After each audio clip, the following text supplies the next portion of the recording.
Annual meeting special coverage from Davos to Davos. It means from winter Davos in Switzerland to summer Davos in China. Besides reporters in the Swiss town of Davos, we also have reporters in the Chinese city of Tianjin, the host of this year's summer Davos. We follow the new and broader narratives to create a shared future. Now, the second day of the World Economic Forum saw European leaders speak out against rising isolationism ahead of a visit by U.S. President Donald Trump. And a key economic advisor to President Xi Jinping reiterated China's commitment to globalization and also opening up its own markets further. CGTN's Jack Barton has this report from Davos, Switzerland. Germany's Chancellor Angela Merkel did not mention US President Donald Trump by name when she took to the podium in Davos. But her message was clear. We believe isolationism will get us nowhere. We believe we have to cooperate and that protectionism is not the right answer. It was a message shared by France's President Emmanuel Macron, who is riding the wave of an economic recovery and has a vision for Europe. Ladies and gentlemen, my first message is that France is back. France is back at the core of Europe because we will never have any French success without a European success. Macron said a new ambition was needed beyond economic growth, only benefiting what he called the capitalism of superstars. Adding corporations should be guided by a moral responsibility towards the communities they serve. Day 2 of the forum also focused heavily on China. President Xi Jinping's economic advisor, Liu He, is leading China's largest ever delegation to the World Economic Forum. Liu told delegates China remained committed to dealing with overcapacity and opening its markets. The main task is to advance supply-side structural reform. Given China's actual conditions, the principal contradiction in China's economic development is the supply side fails to adapt to the rapid changes in the demand side. Thus, we must make timely restructuring. Improving the quality of the supply side through the reform is the basic path leading to high-quality development. Alibaba founder Jack Ma also spoke about technological revolutions of the past leading to world wars and how the latest revolution should only lead to a war against disease, pollution and poverty. Jack Barton, CGTN, the World Economic Forum in Davos. Controlling financial leveraging, increasing China's total factory productivity, and also continuing economic reforms. Those are among the economic issues that a top Chinese official says China will focus on this year. The director of the Office of the Central Leading Group for Financial and Economic Affairs, Liu He, made these comments Wednesday at the World Economic Forum in Davos, Switzerland. Liu told the world's rich and powerful that China will take additional measures to limit the leverage level in its financial sector and finish the work in about 3 years. They also said China needs to increase its total factor productivity by eliminating additional excess capacity. In addition, the director said that China would open its domestic markets wider. He promised that the upcoming reforms would exceed international expectations. Let's take a listen. President Xi has made relevant decisions which will focus on 4 areas. First is opening up the financial sector. Second is the opening up of the manufacturing sector and service industry. Number 3 is the protection of property rights, especially intellectual property. And the last one is the increase of imports. The annual Davos Forum is already half over. Let's hear what some of the world's business elites have to say about the benefits and challenges of globalization and China's role in promoting regional integration. I think globalization did a fantastic job in the past 30 years. It enriched a lot of countries, but of course caused a lot of problems, right? Young people did not have opportunities. Small business have not opportunities. Developing countries were neglected. But it's only 30 years. It's a baby. It's a growth. You have to improve it. If you do not improve it, then you kill it. It's easy. Most of the time, to kill something is much easy. So My beliefs, it's our generation's job. Today, we have a better technology. We have a better knowledge about globalization. And it's our generation's responsibility or opportunity to improve it. 这次刘鹤主任，我觉得带来了中国的声音。Liu He reaffirmed China's commitment to globalization at the forum. It is crucial to remind people of China's position in a world that is changing rapidly and growing more complex with each passing day. Well, I thought the president's speech last year was the most important one given at the conference, and people are still talking about how China's opening up and sharing its experiences while it continues to develop very rapidly. It's great that as China has grown, it's now able to share those lessons and reach out, increase its aid budget over time.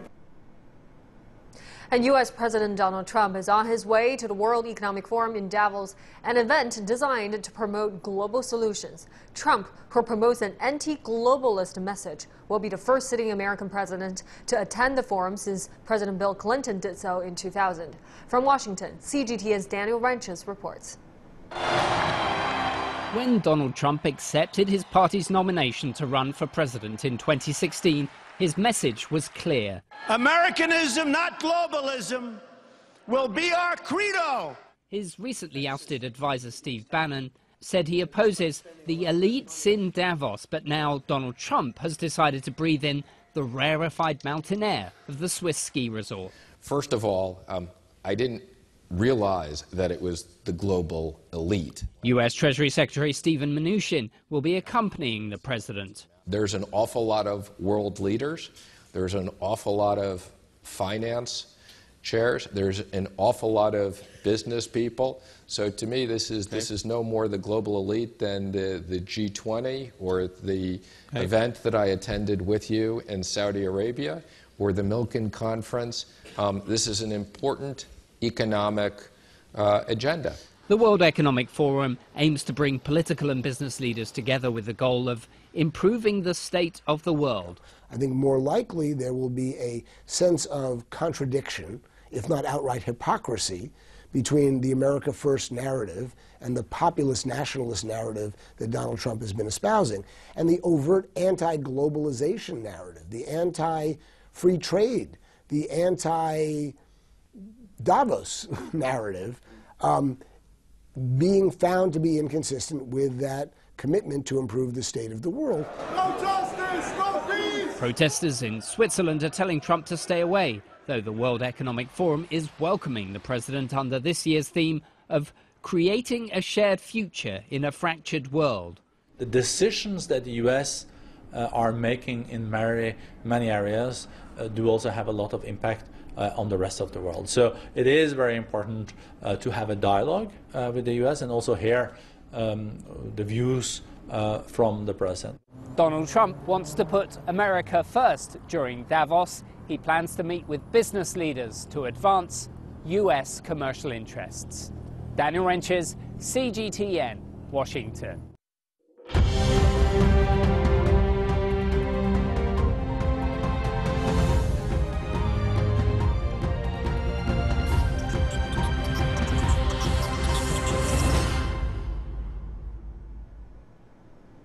Now we're joined by Cheng Lei in Davos, Switzerland, and Choi Hui in Tianjin. Hi there, guys. Let me start with you, Lei. I can't believe the forum is almost half over. Are you learning a lot over there? And what's the latest for us today? Of course, and today I'm learning how to grovel to get inside the most packed press conference I've seen so far this year at the forum. That is, of course, with the U.S. delegation, with the U.S. Commerce Secretary Wilbur Ross, as well as Treasury Secretary Mnuchin.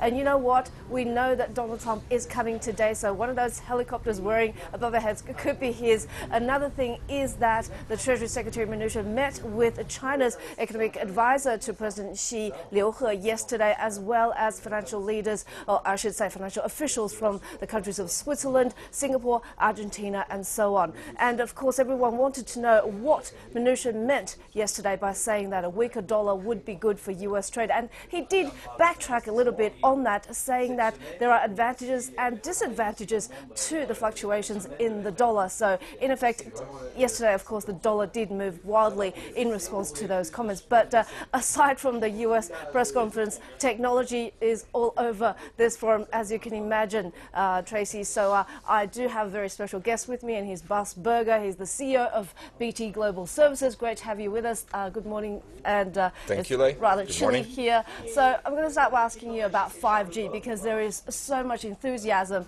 about what 5G can do. So tell us more. Well, I think in essence, it's the technology that allows us to access a mobile network quicker than 4G, and it allows you therefore to do a lot more things in a lot better quality. But I don't think we're there yet. I think the technology is ready. I think we're on our way to get the devices ready. But I think we've yet to implement it at scale, and I think we are still looking for the problems that we're actually going to solve with the technology at the moment. So it's one of those examples where I think the technology is very promising and can do a lot of things, but it's now a matter of implementing it and finding the benefits for it. And what are your peers and people here, academics, etc., at the forum saying about future technologies?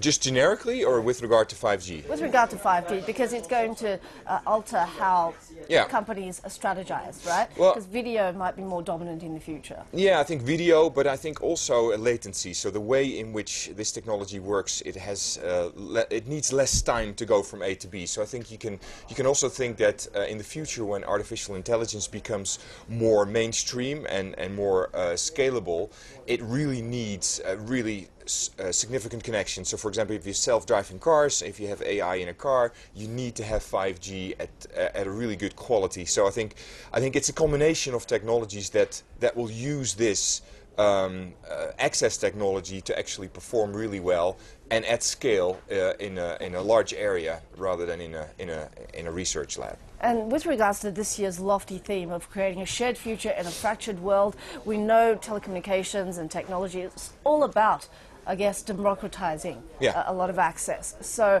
what's your industry's contribution to that? Well, we firmly believe that as a telecommunication company, we firmly believe that the power of communication can actually create a better world, can actually mend some of the fractures in the world, simply by using the technology to solve some of these problems. So for example, if you take the skills gap, where we on one hand we don't have enough technology skills, on the other hand there's a whole group of people in the world that are left behind. Technology will allow you to give knowledge to these groups, educate them in a way that they've never been able to do, and then you can allow companies to access that talent wherever they are in the globe. And we are actively involved in helping our customers do this, and we're actively involved in doing that ourselves. I know that you're very active in Africa, so tell us about some of the work that you do there. Well, we're active actually everywhere. So we're in 180 countries in the world, and we are helping our global multinational corporations reach their locations, and that's actually literally everywhere. So Africa is clearly, from a communications perspective, a more challenging continent to reach, because infrastructure in the ground is not that common, so you work a lot with satellites and other technologies. But that's where the upside lies. It's absolutely true, and that is also where I think, to your earlier point, we need to do a lot more to make sure that we connect that part of the globe that isn't connected yet, to allow them to access the knowledge that will help them get ahead in the world and get skills they need to benefit in the future. So you were telling me that you participated in sessions talking about artificial intelligence. How does that actually translate into solutions at BTGS, for example? I mean, how does that help you better serve your customers? Well, we are not an AI company. What we do is we utilize that technology from the companies that do that really well. Internally, to make our organization more efficient, to get better customer service, for example in our call centers, but also to utilize the value of data better. I think it's still early days on AI. I think it's still pretty much in all these areas I just mentioned, machine learning, rule-based. But I think the future is very, very promising. And I think, I'm not an expert, so I don't know how fast this will evolve. But we are actively seeing all our customers, all big multinationals around the globe testing this out, using it piecemeal around their organization. And I think, as with all technologies, I think once it hits mainstream, I think it can be very, very beneficial to everybody if we use it in the right way. Great stuff. Thank you so much for your time. Thank you, Leigh. That was Bas Berger, the CEO of BT Global Services. So I've got a slightly more, I'm not going to say relaxing, but less stressful day compared to yesterday, but still a lot on our plate. We do have a lot of global leaders speaking today, including this afternoon. That is in about 8 hours from now, if I'm calculating correctly, 6 hours, I think. Theresa May would be taking to the stage, so that's going to be a hotly watched one. I've got an interview with Steve Schwartzman, the CEO of Blackstone. In fact, I saw him calling on the street last night, so just goes to show in Davos you can bump into anyone at any stage, at any time. Back to you, Tracy. Certainly a very interesting place to be, Leigh. Thank you very much for the excellent coverage. And now let's move to our correspondent Hui Yao in Tianjin. Hi there, Hui Yao. What do you have for us today? Hi, Tracy. We've been talking about the city Tianjin for so many days. It seems a little bit unfair to the northeastern port city of Dalian, which also hosts the Summer Davos, officially known as the annual meeting of the new champions, and alternates between Tianjin and Dalian. So over the past 10 years, what changes has this forum brought to people and businesses there in Dalian? 2 weeks ago, I visited the city to find the answers.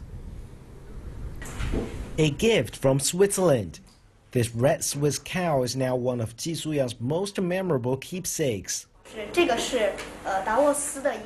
It was a gift given to me by Klaus Schwab, the executive chairman of the World Economic Forum. It's handmade and I like it a lot. Ji was one of the 7 local residents selected to participate in the Davos Forum last summer. He was only 11, the youngest to attend the summit, along with political figures, business leaders, and scholars. I was very lost on the first day of the forum, but on the second day, through simultaneous translation, I started to get what they were talking about. I was particularly drawn by those sessions on artificial intelligence and how to protect the ocean.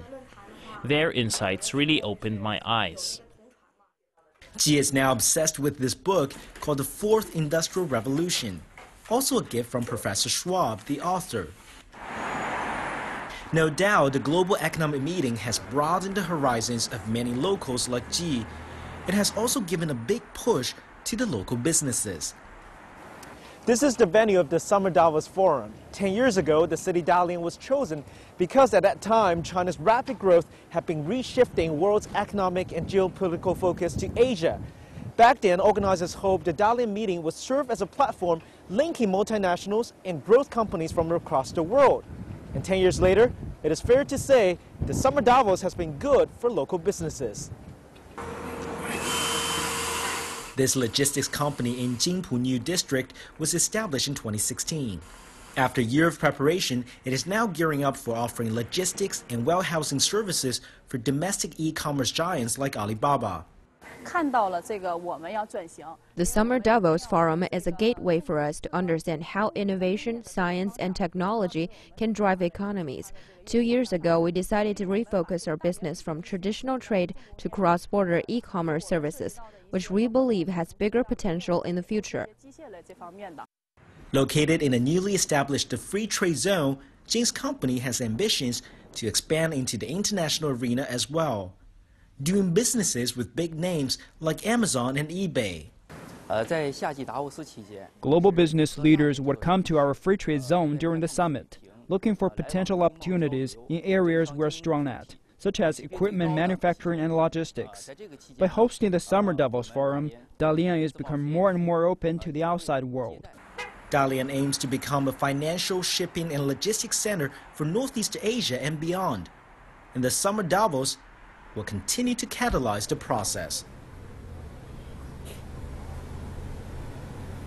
With me now to talk about some of the interesting topics on Davos is Professor Zhang Gong from University of International Business and Economics. Thanks so much for joining us. Sure. First of all, it's been a day since the China Day yesterday in Switzerland. Liu He, Chinese senior official, delivered a keynote speech to the audience at the Winter Davos Forum. Any big takeaways for you? Well, I mean, in my opinion, this is a very typical Chinese technocrat speech.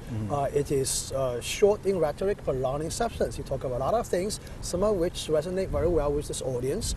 For example, he talks about environment protection. He also talks about poverty alleviation. And I think the biggest takeaway from my perspective is that he emphasizes again China's unswerving and continued commitment to open door policy as well as reform.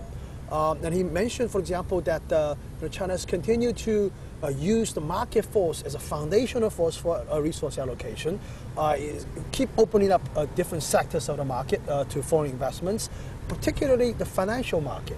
And I think this really is music to the ears of a lot of audience in that whole room. Some of them are bankers and financial people, and they'll be very interested in participating in China's open door of the financial sector. So I think that's something really new from his speech. Sure. Earlier, just 5 minutes ago, Lei and her guests were talking about 5G and artificial intelligence. So we haven't touched upon digital economy yet. It's playing such an increasingly important role to drive China's economic growth, but seems like Tianjin and Dalian, both cities, are lagging behind in this sector. What do you think is the reason behind that? Well, I mean, these two cities are historically and traditionally industrial cities. For example, in this city, it is famous for its chemical industry, automobile industry, to some extent aeronautics industry. So digital economy is a little bit far away from this city. I mean, it's mostly blossoming in cities like Hangzhou, in Shanghai, in the south. I think Tianjin and Dalian need to catch up in the sense that the manufacturing sector also has a digital economy future. That means that, for example, as illustrated in China's Manufacturing 2025. Manufacturing can go into smart manufacturing. It can be a service-oriented manufacturing. So in these aspects, I think there's a lot of room that the city leadership can do.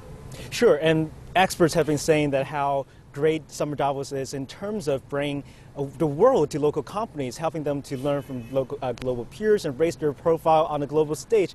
But to play the devil's advocate, people might be wondering, is that really the case? Because it's only been held once every 2 years in Tianjin. What do you think?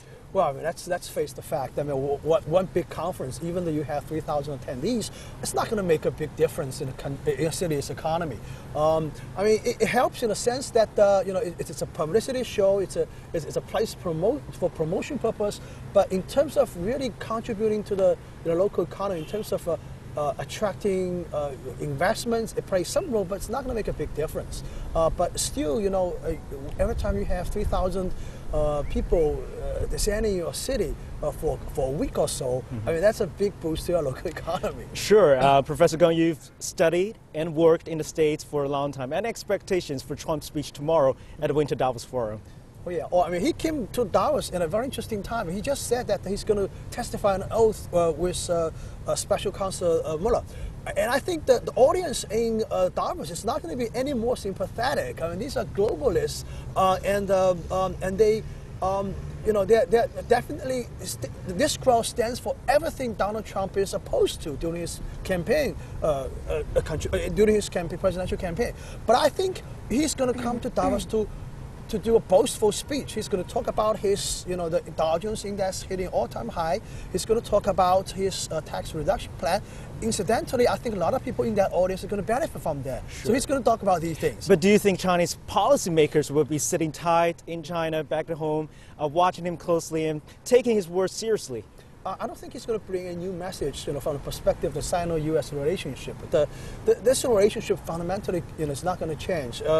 What Donald Trump is going to do is going to transform this relationship in terms of reducing American deficits with China, trade deficit with China, and this is something actually the Chinese government doesn't disagree. Sure. So I think in the long run, this big trade surplus, $300 billion of trade surplus from China's perspective, is not going to be sustainable in the long run, and both sides have to work together to alleviate this problem. So I think in that regard, he's not going to say anything new. I anticipate to see some more sort of protectionist measures from the U.S. side in the next few months. But this is something I think the Chinese government is already prepared for. Sure, everyone is looking forward to his speech. Thank you so much again for joining us on our program. That was Professor Zhang Gong from University of International Business and Economics. So I've read in the news that Davos attendees over there are quietly planning to walk out of Trump's speech and tomorrow, and I'm sure that officials like Liu He probably would not do that and pay close attention to what he has to say about globalization. And so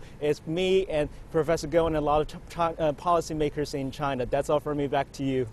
Thank you very much, Hui Yao. Believe it or not, I actually don't think anybody will be walking out of Trump's speech, but we'll see what happens. Thank you so much for the coverage over in Tianjin.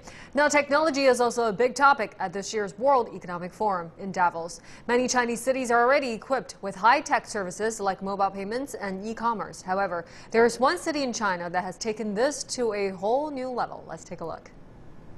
Hangzhou is home to some of China's biggest technology companies, and according to an industry white paper last year, it is dubbed the smartest city in China. Why? Many tech firms here have been working very closely with public services in the city, and many citizens can now feel the transformational impact of technology on many aspects of life.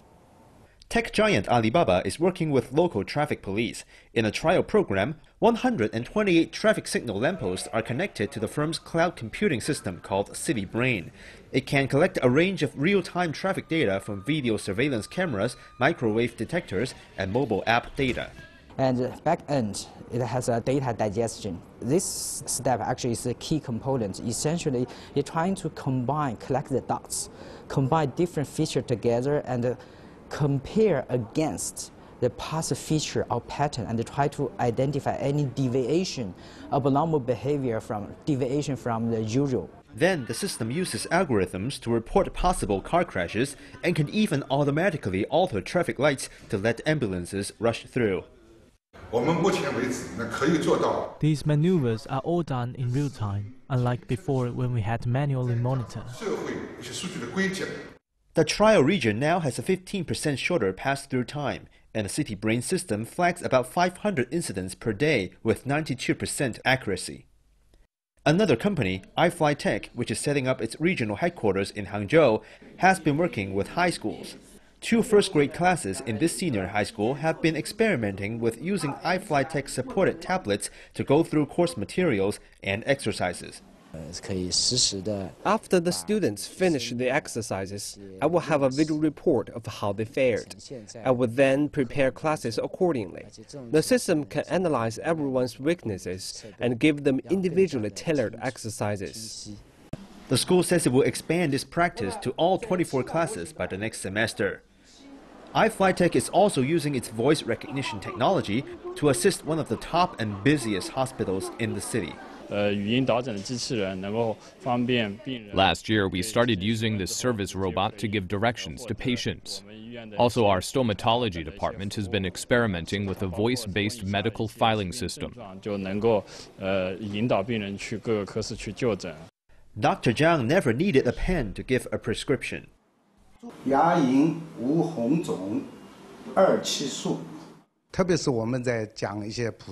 Initially, the system needed to get accustomed to my accent. But by working with iFlyTech, it gradually learned and improved. I can now write prescriptions 50% faster than before.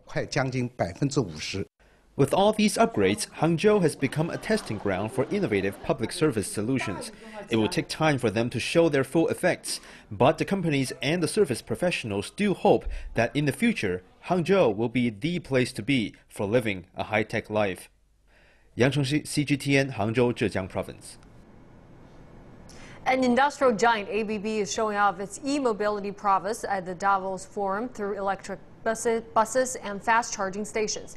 It's also deeply integrated in China's growth initiatives. Cheng Lei spoke to CEO Ulrich Speishofer in the snow.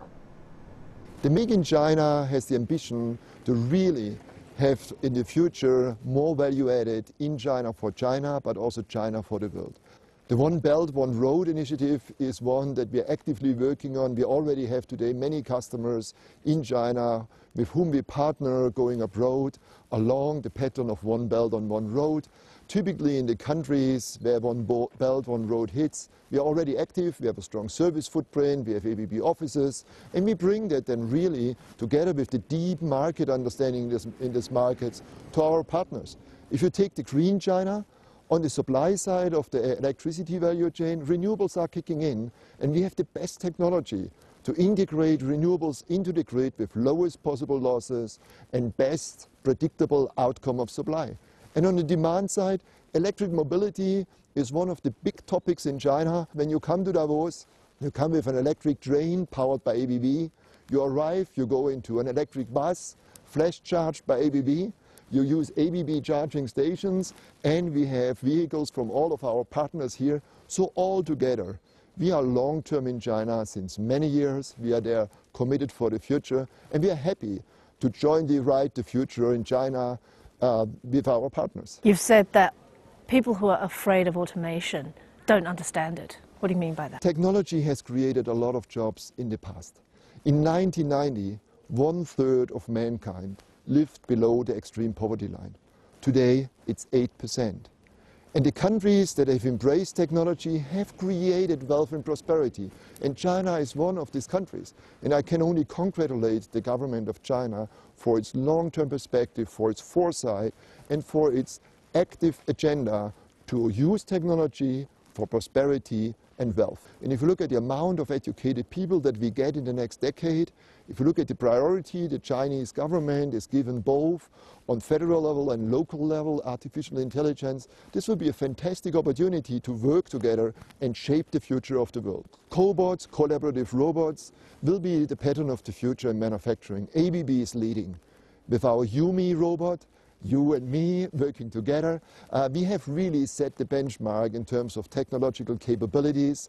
Also the software, the AI capabilities that we have on the product demonstrate that we can have self-learning robots that learn how to work in a safe and productive way together with human beings. And ABB has developed a lot of this offering in China, in Shanghai, in our robot activities, which is really the cradle of the future of robotics for us. And we have the clear ambition to support the country also long-term in its prosperity and its growth with leading-edge robotic solutions that are software, AI, and hardware-based. And the World Economic Forum on Thursday is unfolding with a big focus on artificial intelligence. And we'll be here at 1 p.m. GMT with all related updates. And also there will be live coverage from the twin host cities, Davos, Switzerland, where British Prime Minister Theresa May will give a special speech, and Tianjin, China, where our correspondent and guest will dig into China's role in the global growth of AI. Please tune in. You're watching Global Business. We're taking a short break. Still to come on the program.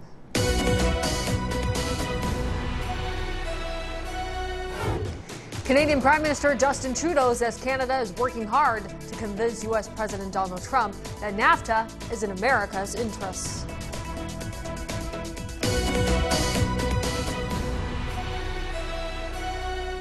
How do we mend, heal, and create in a fractured world?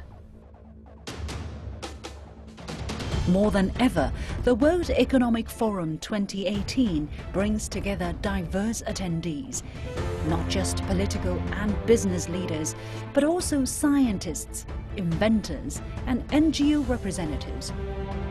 Those with big ideas and new solutions for global challenges. Join our team in the Swiss town of Davos and the Chinese city of Tianjin, the host of this year's Summer Davos, as we follow the new and broader narratives to create a shared future. From Winter Davos in Switzerland to Summer Davos in China, our special coverage from Davos to Davos all week starting January the 22nd, only on CGTN. What starts from a simple idea evolves, multiplies, grows into a wave of innovation, stories of success, and of inspiration. New money, only on CGTN.